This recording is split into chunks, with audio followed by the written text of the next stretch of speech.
No matter where I've worked, I've always tried to be, I don't know, people used to say I was a butt kisser because I promote the job, promote to become a better employee and stuff like that.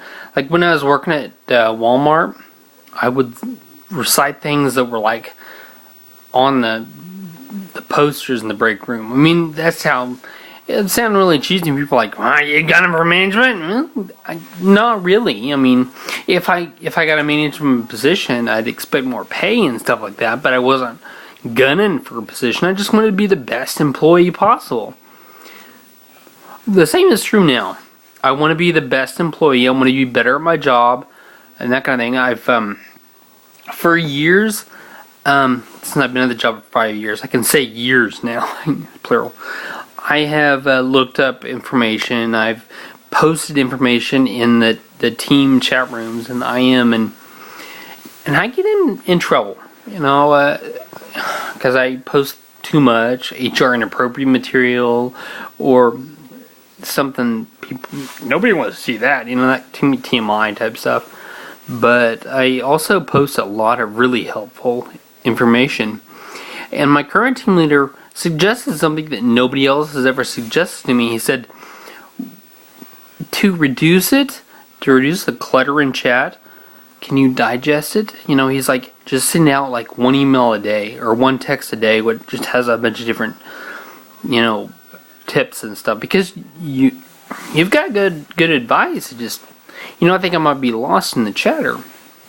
And I think that he's got something there. I'd like to do self-improvement writings, but, I want people to read it, so I've started doing that. It's kind of like digest blog, where instead of just a few lines at a time or a little paragraph even, put like a whole page at once, that kind of thing. So I'm digest blogging.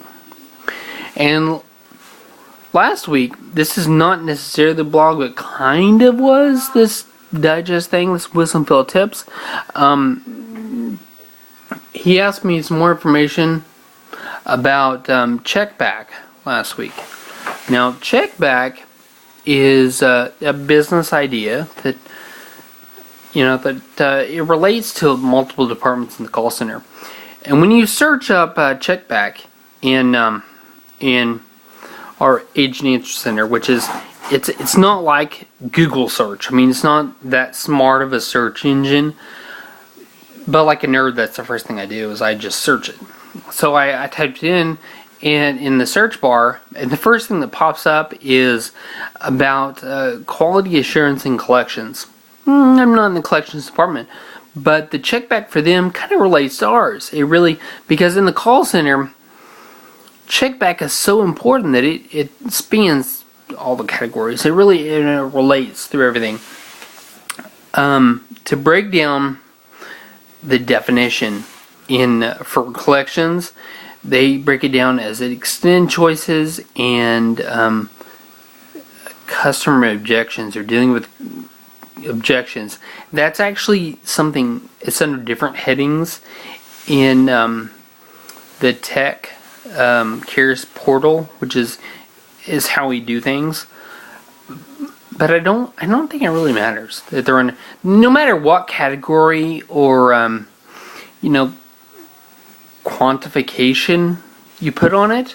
It's an important facet, because checkback. Okay, there are three major facets of checking back with the customer I want to talk about here: extend choices, think future, and overcoming objections. Now, one of the main objections I'm going to look at here, I'm going to use the same example for all of them. Objection of paying for the service call. When a customer says, "Why should I have to pay for a technician to come out here?" Blah, blah, blah. Well, you extend choices.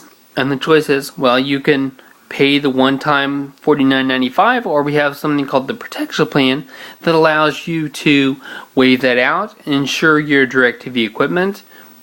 You pitch that to them. There are the choices, either this or this. Those are choices. Now, you've dealt with the objection by extending choices. They may not take that. You've done your job. The next step is to think future. How does that sound to you if they say, well, I'm going to actually have to talk to my husband and I'll call back and we'll see if we want to. Okay, that's fine. I can notate your account. We have an informational email that we can send out specifically about the protection plan. And if you want the protection plan, you can sign up for it online, at directtv.com. But I have that informational email. You verify the email address. You're thinking future. You say, at the bottom of that email, there is a link to our website where you can troubleshoot other issues, or if you log in, you can look up a particular billing or program information to your account. You're thinking future. Now, thinking future, you're anticipating issues before they become problems. It's like, it's kind of like when I was in Boy Scouts, and the motto was, be prepared. That's what you do when you're being prepared for the future, for possibilities. Now, this won't save all your callbacks, all this checkback stuff, but it should reduce callbacks because it'll reduce the number of people who feel the need to call back because you've checked with them, you're thinking future, you've given them choices. Those three things are a big part of checkback. That's all I have to say for now. I'm going to do tips, call center tips, and I'm specifically trying not to say the name of the company very much, but of course it slips out because the company is really important to me. As a call center, it's the best call center to work for in this area. They're great for their employees, and the services are really great. We talk to when we talk to customers, of course we talk to somebody who has a problem, has an issue. So we don't hear all the positive things. Hear some people call just to give compliments, but that's very, very rare. I think I've had like one in 5 years. Someone called just to say, I love your service. I want to. Nah, you don't. You hear a lot of negative stuff. So it's really hard to stay positive.